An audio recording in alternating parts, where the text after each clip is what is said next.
UEFA have just said something about Celtic's latest transfer. We will cover this in today's video whilst going over all the latest Celtic news from the last 24 hours. But first, make sure you like this video and subscribe to the channel for more Celtic content. Alister Johnston has revealed how the intensity of life at Celtic took a toll on him in his first year in Glasgow and how he found his way back with help from a sports psychologist and a move to the quiet outskirts. The 26-year-old was a January addition after the 2024 World Cup, in which rumours linking Celtic to the player emerged. The competition was held in the November, and Johnston had signed all the papers in December before officially joining in the winter transfer window and making his debut at Ibrox. The Canadian fullback admitted the constant attention that comes with playing for Celtic began to affect his performances. He told One Soccer this: "It's something that I actually learned as I got to Celtic. It was something that you hear about, it's a fishbowl, all these different things. You never really truly feel it or can understand or grasp it until you're actually living it. So I think through about the first 6 months to a year, I just kind of was taking everything in. And after that, it started to weigh on me. I could tell performances were lagging a little bit and I just felt like I was a little overwhelmed. And that's when I actually started speaking to a sports psychologist, and they really helped me with understanding, being out in public in Glasgow is really difficult. It's taxing, and understanding that. And don't feel like you need to constantly put on a face, but understand that, that is when you leave your front door. It's going to be like that. So you need to have alternate ways to just completely decompress. And that's when I decided I was going to move from a flat in the West End and move out and get a house with a private garden and everything so that we could have the dog running about and just have a bit more privacy. And that's something that I learned, is that it was those smaller sacrifices, kind of things like that, that made a big difference for me. Having your own personal space and just finding ways to get away from it. And again, I'm only famous in a 20-mile radius of Glasgow, he concluded. He married his partner this summer, the only available date he could manage with the World Cup next year, but still managed to join up with his teammates for the Gold Cup. His country and him finished at the top of their group and are now in the latter stages of the tournament.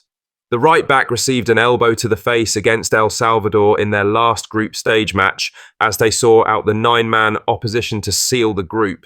Canada hasn't won the tournament since 2000 and they'll be hoping to change that this summer.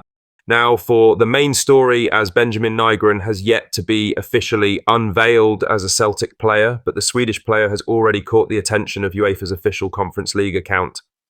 On Wednesday morning, the UEFA Conference League X account posted a highlight reel of Nigron's hat-trick against Fenerbahce last season. All three of Nigron's goals came from his left foot, and it was a display that probably helped put him firmly on Celtic's radar. The 23-year-old was in electric form for Nordsjælland throughout the campaign and is expected to be announced as a Hoops player in the coming days. His show-stopping performance against Fenerbahce displayed the qualities that Celtic fans will be hoping translate to Parkhead. If the deal is completed as expected, Nigron could prove a clever acquisition for Brendan Rodgers' side as they gear up for another crack at the Champions League. With 7 goals and multiple assists in Europe last season, his pedigree is clear. Getting him for a cut rice, 1.7 million quid, makes the deal even sweeter. It does feel like a signing to get quite excited about. For now, the highlight reel will only whet the appetite for supporters who will be eager to see him don the green and white next season.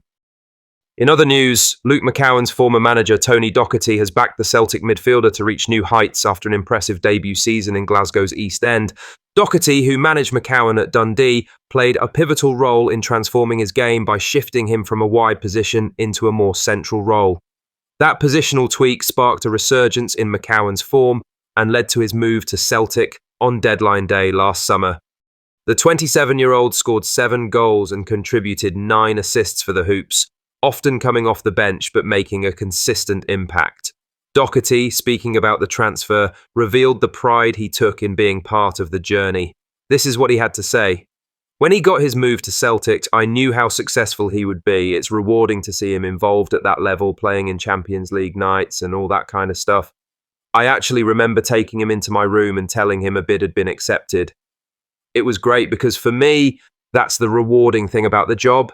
When you work with a player like Luke, I see how hard he trains every day. Yeah, he's a Celtic fan and it was a fantastic move for him, but a move that he really earned. I'd like to think I helped him, and because of that, I took great pleasure in taking him into my room and shaking his hand." But listen, he's there now and he's there on absolute merit. I've got his back. He's got a big season coming up now and he's got to improve. I think he did that last year. A lot of people have seen how good a player he is. For me, he'll get better this year because he's now got experience behind him of playing at Celtic, something that he wanted to do when he was a kid. He's now done it, but he now realises he's a big player there, so he's got to contribute like he did last year. I've got to say, he's working with an absolutely brilliant manager as well on a day-to-day basis. Brendan Rodgers and his coaching staff will get even more out of him, he concluded. Macauan will be looking to crack on next season. He'll get a full pre-season with the manager and will participate in Celtic's pre-season friendly schedule. Celtic are set to bring in another midfielder to the club. Benjamin Nigron has all but completed his move to Glasgow, with the Hoops securing a cut fee deal for a player Ho can play the number 10. Links are still emerging for midfielders, with reports yesterday claiming that the club are keeping an eye on 24-year-old Musa Baraji. There has still been no official movement this summer for Lennon Miller. In other news, Celtic FC women will begin their 2025 to 2026 SWPL campaign with a tough away trip to the capital, taking on Hearts on the opening weekend. The Edinburgh side finished 3 points behind Celtic in 5th last season. The ladies' team will then welcome newly promoted Hamilton Axes to the Excelsior Stadium in their first home fixture of the season.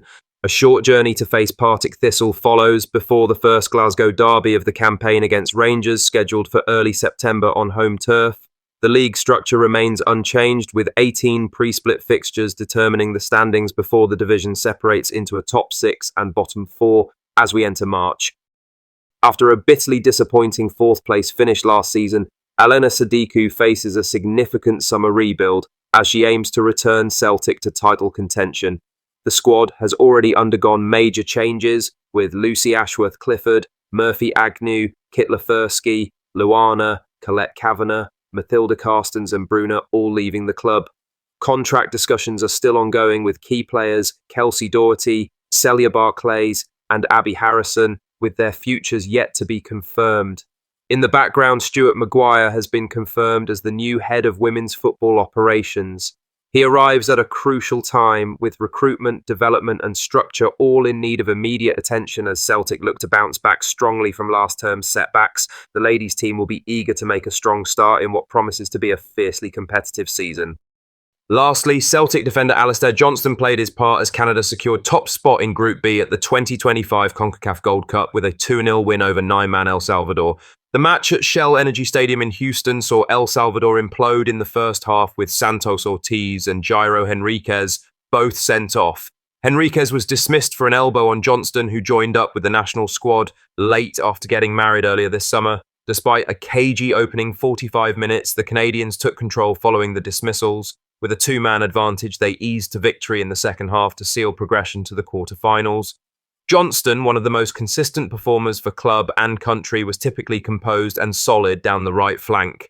His experience and leadership continue to be vital for Canada as they target a first Gold Cup title since 2000.